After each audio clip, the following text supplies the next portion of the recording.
Wait, are you are you gonna count me in? Whatever. I'm just gonna go for it. Welcome to the Queen's Lead podcast. I'm your host, Amy Singleton, and as a child of the 80s, I'd love to say queens rule, but they don't. Queens lead. Being a queen means you are worthy to be a leader of people. The guests on our show do exactly that. They are leading the way in their businesses, families, and communities. And they're taking their rightful place in the spotlight, leading and inspiring the developing queens in all of us. Welcome to the Queen's Lead podcast. Now here's your host, Amy Singleton, the queen of realness, leading conversations about business, life, and the real shit you want to know.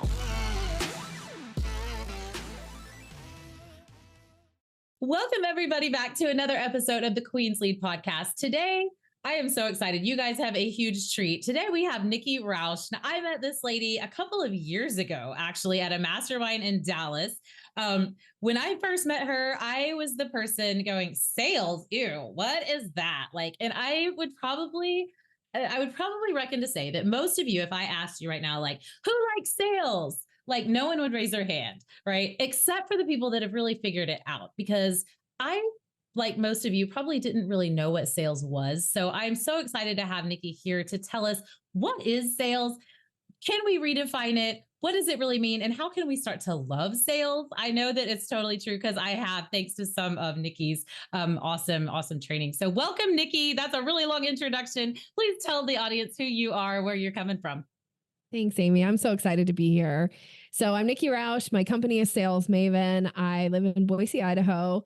I am a sales trainer, speaker, author, podcaster, and I teach women how to have more strategic sales conversations that feel genuine and authentic to them and allow for them to show up and actually close deals in a way that is collaborative. Because sales, the misconception, sales isn't something you do to somebody. And if you're approaching sales as if I've got to do something to somebody, that's why it feels icky and gross. But when you start to redefine that sales actually is something you do with another person, now it's collaborative. So, yes. What do you think? Well, first of all, what got you into being a sales trainer? Tell us kind of your backstory and what got you to this point. Okay, well, my first professional sales job was out of college. I actually got it through a college project, and I worked in the tech space, selling technology. And I never, ever would have thought that I would go into sales because I'm an introvert. I'm fairly shy. And I think if you meet me, you would probably go really? Sales? But it truly is. And I worked in a very male-dominated industry for many years. And what year was this? Tech? That was in the 90s. It was all men, way right? back. It was in the 1900s. Yeah. Right. Yeah. So first professional sales job. And I ended up working in this very male-dominated industry in selling audiovisual equipment. And the first professional job that I had, I worked my way up to become their national sales manager. And I was the only person they'd ever promoted within the company to actually be a manager level. And then from there, I went to the manufacturer side. And that's really when I started, because I was a road warrior. I used to take 100 flights a year. That was I always say my Christmas, my airline used to send me a Christmas gift. That's how much I flew. Yeah. You were the frequent flyer. Yeah, for sure. Frequent flyer. So, and I started studying neuro-linguistic programming while I was working at the manufacturer level, because I was meeting and connecting with so many people, and I really wanted to up my sales game. So if you haven't heard the term neuro-linguistic programming before, for a listener, it's really the study of communication. And I thought, I'll study NLP because it'll help me improve my selling skills, which it definitely did. And it helped me improve kind of all of my communication skills. So what I found is all the relationships in my life improved because I became a better communicator.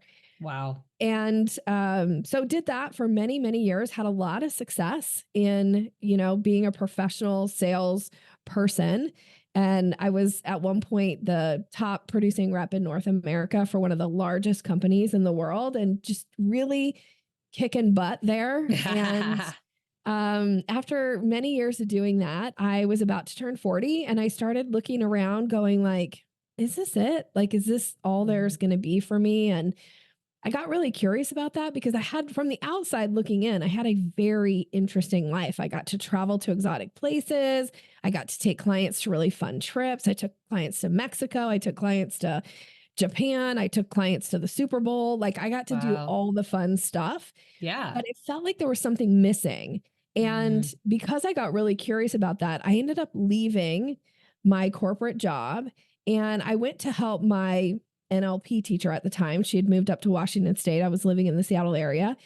I went to help her build her business. So I was doing sales and marketing and event planning for her.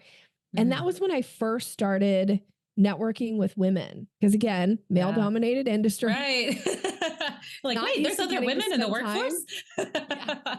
Yeah, I mean, in my last 10 years in my professional career, I only ever worked with one other woman on the sales team for me, and it was for less than a year. So I just wasn't exposed to being around women. And when I started networking and specifically networking in these women's networking groups, I was like, oh my gosh, I love being around these women. They're so passionate.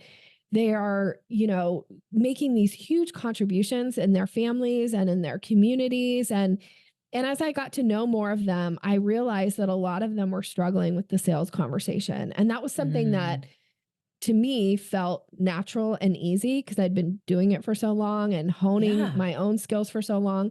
So I really just started helping some of them on the side, just wanting to see them be successful and also just wanting to spend time around them because I was like, maybe some of this passion and this contribution and like all these amazing impacts that they're making, maybe some of that will rub off on me. And that's so good. Can we just pause for a moment to give her this queen moment? That is queen leadership, like recognizing that you have this huge, bank of information that you can share, like a vault, but you were seeking to get something from these women who weren't where you were yet either. And I think that's such a thing that so many of us discount, that we have something to offer and also something to receive from every relationship we're in. I love that so much. That's Thank queen. you. And that is so true. That's so true. I was getting so much out of being around them. And some of them were starting to really implement the things I was offering and seeing a lot of success. And finally, one of them pulled me aside and she's like, why are you not teaching these skills? And at the time I thought, well, I'm just trying to be of service. Like, I don't think people will pay me money for this. I think, I was kind of like, I think that's dumb. I don't think people will pay me money, but turns out here I am 10 years into my business. People pay me money to learn how to sell. 100%. It's the best gig in the world. I still get to spend time around women. And I do work with men too, but I primarily focus on working with women because once a woman gets comfortable in a sales conversation, like she's unstoppable in all areas of her life. So I just feel really blessed to get to do Golly. What an incredible story. I mean, that is just like the full circle moment of finding what you're excellent at, getting something, digging in where you can give back and receive. And it's just so good. I love it. What do you think is the biggest thing that is standing in the way? And I think you alluded to it a little bit at first when you were talking about starting your own business. I can't believe people will pay me for that. Like, do you think it's just that self-doubt and like we don't think what we have to sell is worth enough to the person next to us or across from the table? What is the big sticking point for most women? I think a lot of it has to do with the things that feel easy to us, the things that feel almost second nature. We just don't value them as highly. So, I'm like, if I see somebody and I think, well, I could do what they do, I'm probably not going to pay them money for it. Yeah. But oftentimes the things that you're really good at and the things that come really easy to you are the things that people are like, how do you know to do that? Like, how do you know to say this here? Or how do you create these incredible, like whatever it is? And so it's the things that oftentimes, and you think to yourself, when somebody gives you that kind of a compliment, you kind of think, well, doesn't everybody? It's so easy. Yeah. but we Yes. forget Oh, yes. it's All not the easy. time. Yeah. Yeah. It's the curse of knowledge I mean, right? Some of Yeah. that, Well, and because once I you definitely invest fall in into it. something, yeah, like once you invest in something, once you've learned something, it's actually even in your brain. Like when you're first learning things, like your brain is releasing like all kinds of good feeling type stuff, right? Like you're getting these like, oh my gosh, I'm learning something new, and Yeah. it feels really good. But your brain stops releasing that at some point because your brain's like, I already know how to do that. It's not that big of a deal. Right. And so Mm. we start to show up from this place of like, everybody probably knows how to do it. It's pretty easy.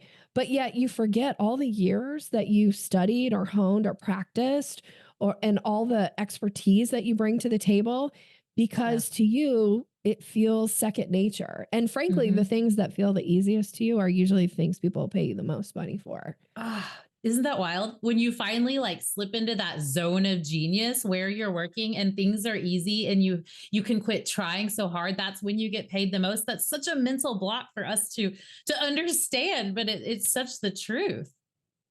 And it's really rewarding and fulfilling when you see somebody else, when you can give something to somebody else that makes an impact in their life or business. So Mm. when you're sharing your skill set or you're teaching something or coaching something or you're doing something for somebody and they're like, I could never get here on my own. Like I needed you to guide me here.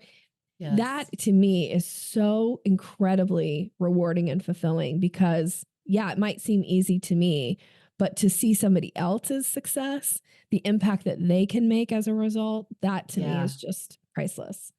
Absolutely. Yeah. So we're robbing other people of their excellence when we're not really stepping into our excellence. That'll convict you right there.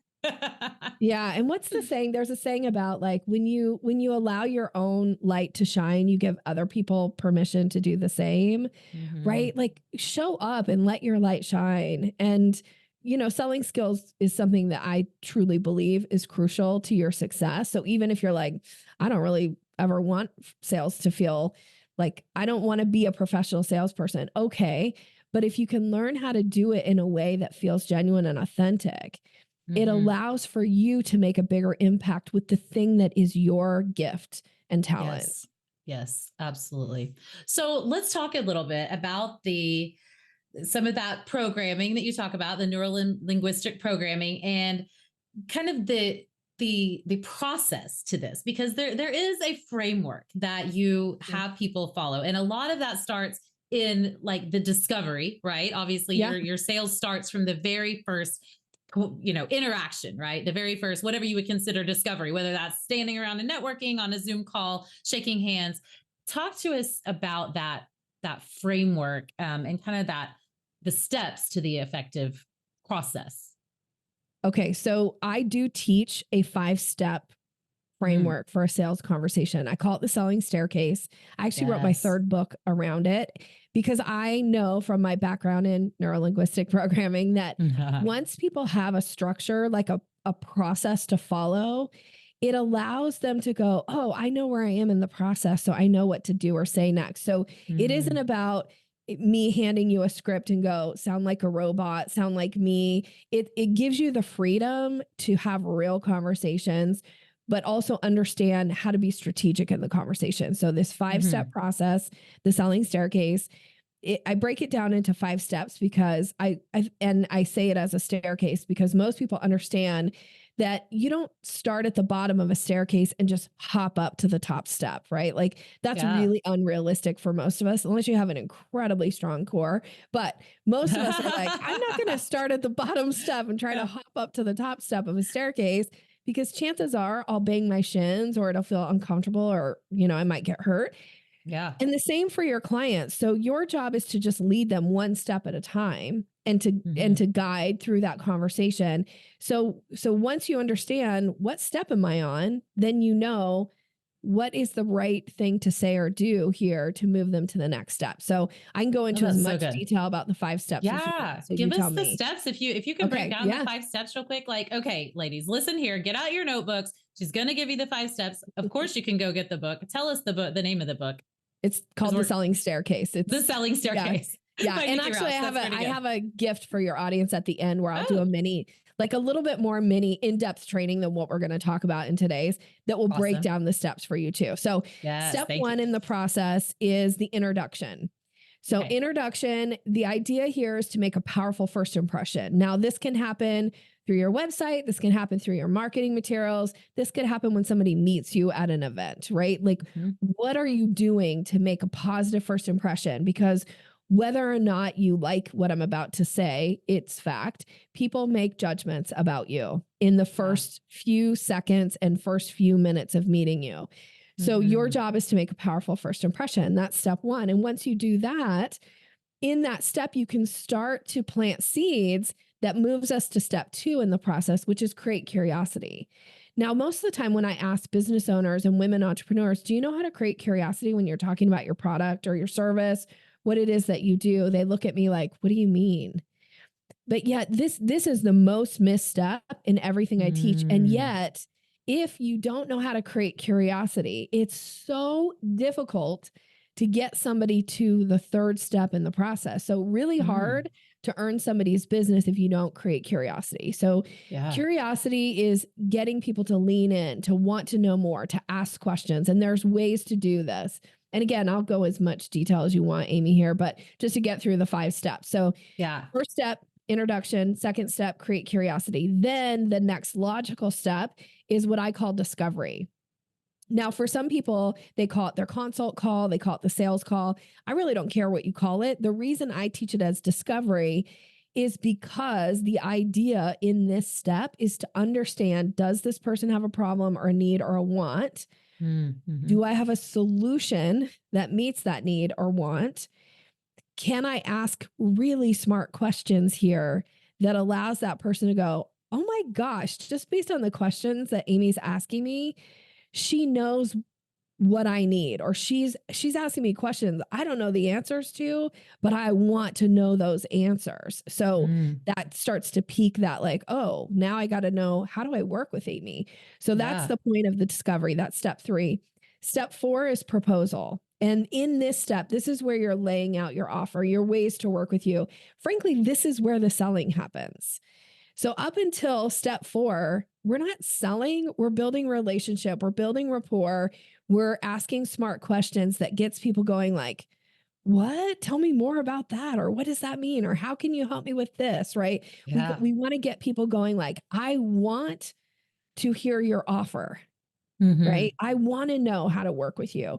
So once we're on step 4, you stand in your place of expertise and you recommend the right solution to meet their need, match their problem, give them the solution that they're looking for. And then step 5 in the process, that goes really closely with step 4. And it's the second most missed step. So I just want to comment on that. And that's the close. A lot of times people will get, they'll guide somebody through a process and they'll get to proposal. And then they'll miss that crucial last step, which is how you actually earn the business. And ask for the money. Here's how you know that you're missing step 5 in the process is you have a bunch of people who you think they're definitely going to hire me. And then time goes by and they start ghosting you. You don't hear back from them. Nothing ever happens. That usually is an indicator that you are not having a clear close with this prospect in the conversation. So those are the 5 steps: introduction, curiosity, discovery, proposal, close. And once you understand how to handle each of those steps, the selling process, frankly, gets really easy.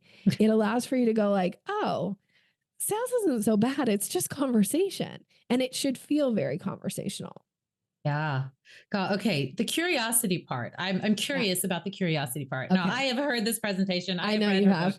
I know this, but I have to have some more explanation from you for the audience because it's just so good. Like, give us an example of some of those creating curiosity questions. Okay. Well, first I'm going to say that I teach curiosity as it's the difference between how you call a dog and how you call a cat. Which I know sounds a little out there. Funny. I like it. But stick with me for a second here. So when you show up in a conversation with somebody, and you've probably had this happen to you, somebody shows up in a conversation and they're like, oh my gosh, Amy, I looked at your website. You totally need to work with me. Here's all the ways that I can help you. I call that dog calling energy. You know, when you want to call a dog, you change your voice, you change the way you show up, and you're like, come here, boy, come here, right? And it gets right. And so dogs love that energy. They respond to it. They're always like, what's going to happen? I'm totally in. They don't know. Yes. Right. They don't know what's going to happen, but they're in. Yeah. But when you show up with that energy in a conversation, in a selling conversation, people tend to like push away from you. They go like, ooh, too much, coming on too strong, too aggressive. You know, like, what's going on in the conversation? It feels uncomfortable. So the flip side of this, think about how you call a cat. You don't call a cat the way you call a dog. You could never say to a cat, come here, kitty, come here, come here. Like cats would look at you like, no, I don't think so. Yeah, no. So you change the way you do it. You do this thing where you go, here, kitty, kitty, here, kitty, kitty, right? You have to entice. You gotta, and cats don't even come to that all the time, right? Because like, cats are a little bit hard to earn that attention. What do you have for me? Yeah, exactly. People can be that same way. So I always say you have to have what I call here, kitty, kitty responses and statements that allows for somebody to go, oh, what does that mean? Tell me more about that. Like that lean in, that like want to ask a follow-up question. So just to, you know, I have a whole training about just creating curiosity. It's such a big piece of what I do. So I'm going to give you just the getting started way to start to create your here, kitty, kitty statements. Think about if somebody were to ask you right now, a very basic question. And this is a question you've probably already answered this week multiple times, which is, how are you? Now, you could have a fine or good or, oh, I'm great kind of response. How are you? But that doesn't create any curiosity. Yeah. And yet this is a prime opportunity for you to create curiosity, right? So if somebody said to you right now, how are you? I want you to have a response that allows them to go, oh, that's interesting. Let's talk about that. Now, it won't work every time, but it will work more than if you don't do it at all. So if somebody asks me right now, Nikki, how are you? I might say, oh, I'm good. I'm just about to launch a 3-day challenge. Now, notice I don't give all the feeds and speeds and details about it. It's like, it's a 3-day challenge. This is what we're going to do. Here's who it's for, blah, blah, blah. That's dog calling energy. But if I just say, oh, I'm great. I'm just about to launch a 3-day challenge. How are you? They're probably going to go, oh, I'm fine. Tell me about this 3-day challenge. Yeah. Maybe, What's a 3-day challenge? Yeah. So now it gives me permission to start to talk about something that allows them to go, well, maybe I want to be a part of this 3-day challenge, or, oh, I didn't even know there was such a thing. Right. Or like, how do you do that? Or who is that for? Tell me more. Exactly. It allows for real conversation to happen. Now, depending on what it is that you do, I usually recommend coming up with what I call the here, kitty, kitty, kitty responses. Come up with like 1 or 2 and just say it over and over again to anybody who asks you, how are you? I don't care if it's the person that you're ordering coffee from, or if it's your friend that you've seen a million times this week. Have a response and see if it gets people going like, what is that? Tell me more. Because then when you find yourself in these business conversations and you create a little curiosity and you get people going like, ooh, what is that? Tell me more. Now it opens the door for you to talk more about your business, which then from there, when you create curiosity, oftentimes when you're talking to a prospective client, they will then in turn start to give you buying signals. Buying signals are verbal and nonverbal cues that people give that indicate interest. And when you get a buying signal, the next logical step is to invite them into a discovery type of a conversation. Now, when I break down those 5 steps, I want you to know that you can go through all 5 steps in one conversation. Sometimes you'll go through 2 or 3 steps at a time, and then they'll have another conversation with somebody later that will get you through the last couple. So every situation is going to has a variable to it. Yeah. Your job is to just know, where am I in the conversation? What step am I on? And what's the next logical step to move to? So if you start to give me a buying signal, for instance, let's say I go, oh, I'm doing this 3-day challenge. And you go, what's the challenge about? And I tell you, oh, I'm teaching these skills to really up-level people's sales games. And I'm doing this free challenge where I'm going to give 3 of my trainings away for free for 3 days in a row. And you go, well, what are the trainings? And I start to tell you about it and you go, that's how I really need that training. And I go, oh, is that something you'd like to sign up for? Like, I'm going to issue that invitation to see if that next step is, or if you're like, that's so interesting. I don't even know if that skill would help me. Well, now I could say, is that something you'd be open to chatting a little bit about? That's me inviting you to go to discovery. Yeah. Any extra questions? I think like before I met you, listen, it's okay if you're brand new in sales. I myself 3 years ago was sitting around going, waiting for people to come to me, basically. And I want to just go back that you said this word about 10 times in the last 5 minutes, conversation.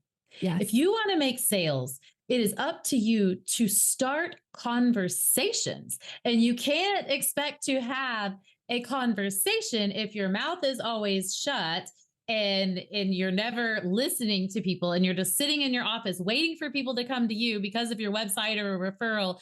It's up to us to start those conversations. And the way we start conversations is by getting people to talk back to us, right? Like creating that curiosity, having them ask more questions, not just, how are you? I'm fine. You've just stopped. I mean, this goes back to like my old acting days at high school and improv and learning about that. You never say no. You never put a stop to the conversation. You always have to keep it going, right? That's right. I think that's something that is so simple. Yet I did not realize just a few short years ago that you have to talk to people and get them to talk back. Yeah. Well, you even kind of alluded to this. Like, if you're sitting in your office thinking like, oh, somebody's going to find my website on Google, they're going to show up, they're going to just hire me, they're going to pay me money just because they saw that I have this really beautiful website. Yeah. A website is a tool and it's a beautiful tool. A website is a marketing tool. And there's a difference between marketing and sales. And unless you're selling these like, couple dollar items and it's on a website, unless you're Amazon and people are actively going there to just buy something, that's different. Chances are you're going to have some type of interaction, whether it's a email back and forth, whether it's a DM back and forth, or whether it's a live conversation. Now that's where the selling happens. It's in the conversation. Yeah. So whether it's through email or DM or a live conversation, you are going to need to be comfortable having those conversations. And again, this is why I teach strategic conversations so that you actually identify quickly, am I talking to an ideal client or am I talking to somebody who it's just nice to have had a conversation with them and we can just go our separate ways. I call that the bless and release. Or when I'm talking to somebody that is like, oh, this is a prospective client, then I'm showing up going, oh, I know here that I need to issue an invitation. I know that I need to create curiosity. I know that I need to lay out an offer and issue close language, right? Like once you understand, I have to have conversations. And that's the thing, like you do have to have them. So why not be good at them?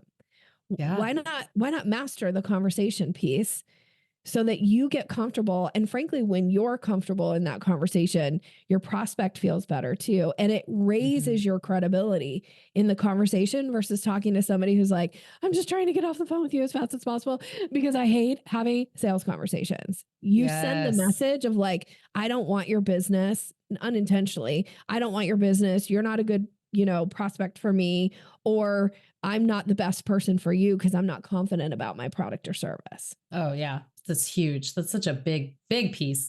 Gosh, you said something a while ago I wanted to go back to.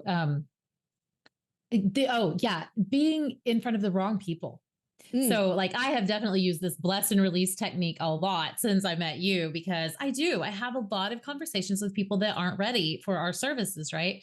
Can you speak to that a little bit? Maybe how to, what to do in that situation, maybe go into that bless and release a little bit, but also like, is there a way for us to make sure that we're getting in front of the right people for these sales conversations? Yeah.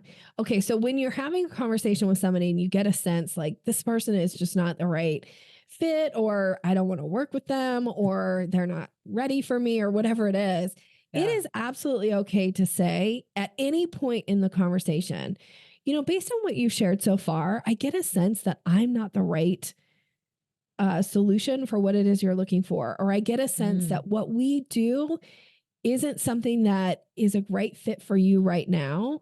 So I think at this point, it probably makes sense to just bring this conversation to a close.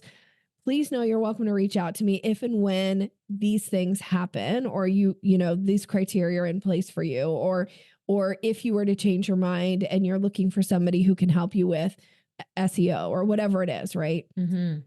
Or if you just don't want to work with them and you just say, like, I just get a sense that we are just not a good fit. So I'm going to respectfully decline continuing the conversation. It was so nice to meet you. I wish you well in all your future endeavors. Like, that's all you need to say. You say that so easily. And I know that language sounds so terrifying to so many people right now. Like, oh, it's been good. Like, have a great day. Like, oh my gosh, that sounds so scary. How many times do you have to say that before you're comfortable? Just a couple, I bet. Probably just a couple when you realize that people are like, oh, okay. I mean, I've had people where I've said to them, I just get a sense that I am not the right sales coach for you. So I just, so as to not waste any of your time, I think we should just bring this conversation to a close. Yeah. And know that I wish you well. I've had those people actually refer clients to me. I was going to say, and those people typically refer because their own, I mean, it sounds horrible, but their own self-doubt with like, oh yeah, I wasn't ready, but this person I know is ready to work with Nikki. So I'm just going to refer them to her. Like, yeah, it becomes a referral source and they respect you more and it gives you more credibility in your industry overall, just to know who you can and can't serve. Right. Yeah. And, I don't ever say to somebody like, after talking to you, I get a sense like, you're not ready for my services. Like, I wouldn't say that because that now feels like judgment towards them. I would just say like, I just get a sense that these services are not the right fit for you right now. Like, so I'm blaming the services, not the person. It's not, it's, or I'll take the blame on me. Like, I just get a sense that I am not the right coach for you. And I think you'd be better served with somebody else. So I'm going to respectfully decline continuing this conversation so as not to waste any of your time. I'm so happy to have met you. And I mean that sincerely. Like, I really love people and I love conversations with them, but to stay in integrity, I don't want to work with somebody who's going to be miserable working with me or who isn't going to benefit, and I do get people who get on calls with me and they're like, look, we just bought a list of, 100,000 people and we want you to write our emails for us. My answer is no, like, I don't do that.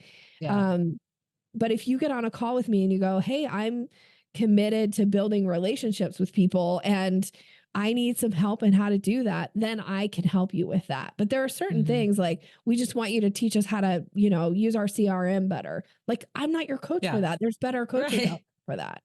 Definitely. Yeah. Staying in our lane is definitely because, when you do become an authority in your space or adjacent spaces, I mean, like I have people coming to me all the time, like, come speak to my team, come be my coach. I want to, that's not for me. Like, I just sent you a referral to you the other day for a leadership and sales training. Like, that's not for me. This is for Nikki. We have to know our lane and stay in our excellence for sure.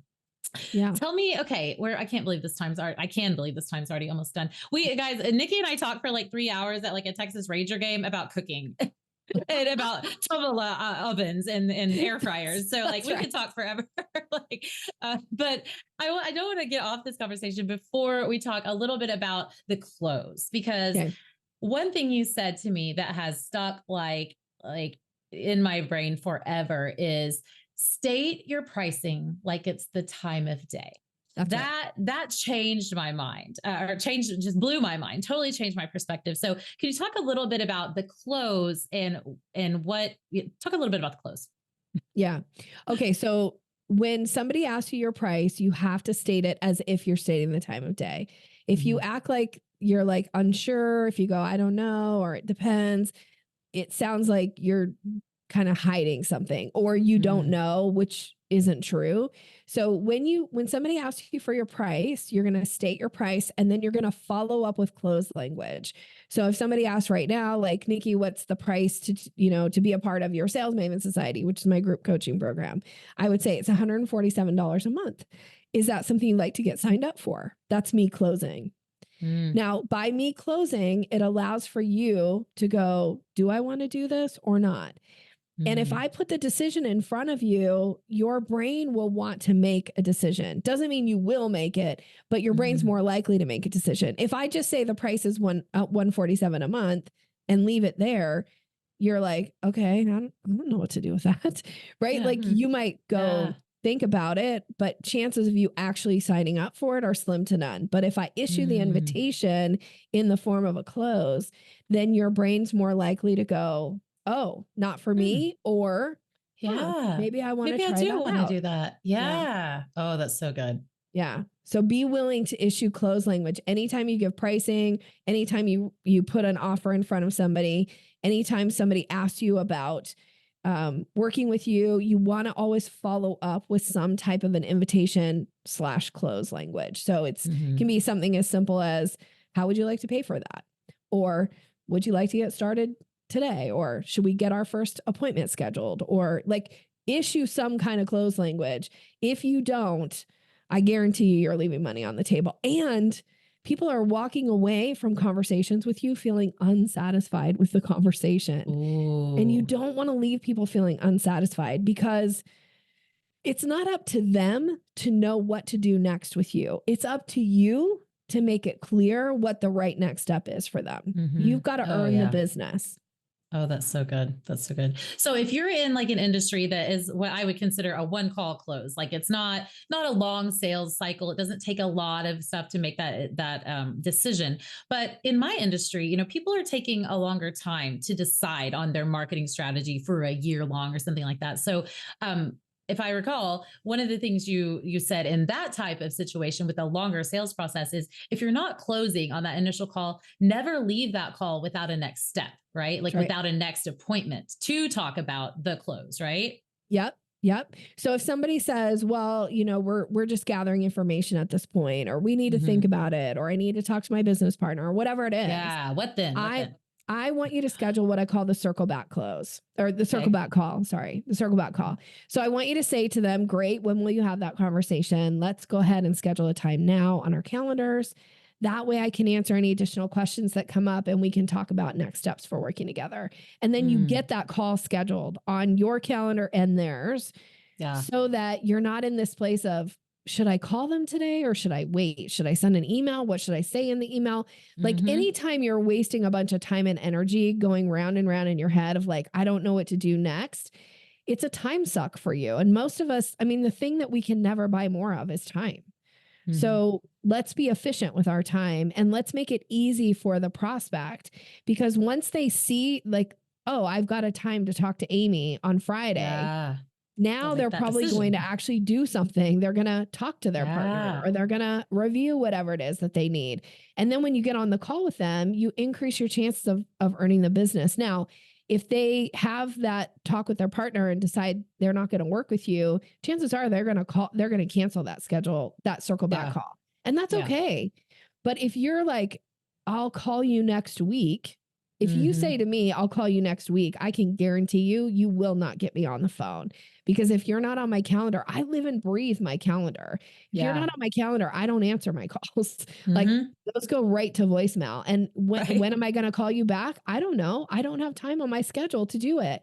So your job is to make it easy by getting on their calendar. And I don't even care if they say, well, we need 6 months to think about it. Great. Let's schedule a call 6 months out. Yeah.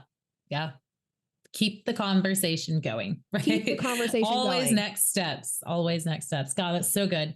Okay. So you said earlier you have a free tool for the audience. Tell us about what that is. I do. So I have a mini training. It's called Mastering the Sales Conversation. I go into more depth about each of the steps and things to do there. So I would love to gift that to your audience. You can get it by going to yoursalesmaven.com/queens for your podcast. Yay. So I'd love to gift that to you, and then we'll be connected. There'll be opportunities for you to get some additional learning and resources from me. And it's a great mini training. Tell us also about the group. Okay. So my group coaching program is called the Sales Maven Society. It is a place for people to get access to my training center. So I have a really robust training center with lots of sales trainings in there. I do 2 live coaching calls a month. So it's an opportunity for people to come, get coaching specific from me, tailored to their situation and their clients. And then we have a private group where people can tag me to get questions, get feedback. I even go so far as to tweak my clients' communication. So if they're like, hey, I'm about to send this email, Nikki, would you look it over? Give me some feedback on it. I do that as well, which has a very high success rate for my clients. So that's the Sales Maven Society. Like, you're like you're like Chat GPT, but for better sales. Like, take what I wrote and make it better, please. Make this a sales email instead of just check-in. I'm the live version of Chat GPT when it comes to selling. The very best version with human experience, right? That's right. Right. Thank you. Oh man, Nikki, thank you so much. I cannot believe how much value we packed in this 45 minutes today for everybody. Guys, go over, follow Nikki. She's the Sales Maven on all of the socials. Is that right? I want to make sure I get that Either right. Sales Maven or your Sales Maven. Depends on which social. Yeah. Gotcha. Yeah. All the socials will be linked down there. Go and grab that free training. She has changed my sales life since the minute I met her. So guys, thank you guys so much for listening. Thank you, Nikki, for being my guest and for being a queen that leads. Thanks for having me. The Queen's Lead podcast is recorded worldwide and produced by the kick-ass media team at the Height Digital home base in Nicaragua. Until our next episode, stay real, Queens, and go lead. Remember to tap that follow and leave your review. For freebies and more real, inspiring content you love, go to amysingleton.net and connect with Amy on her socials at @TheRealAmySingleton. One more thing. This is the legal language, what my lawyer wrote and what I need to read to you. This podcast is presented for educational and entertainment purposes only. I am Amy Singleton, and I'm just your friend. Although I may speak to many on this show, I am not a psychotherapist, a business coach, a doctor, a CPA, a lawyer, or probably anyone who should be giving you professional advice. This podcast is not a substitute for a relationship with your doctor, coach, or any other licensed professional. Got it? Good. Now go be a queen and follow me at @TheRealAmySingleton.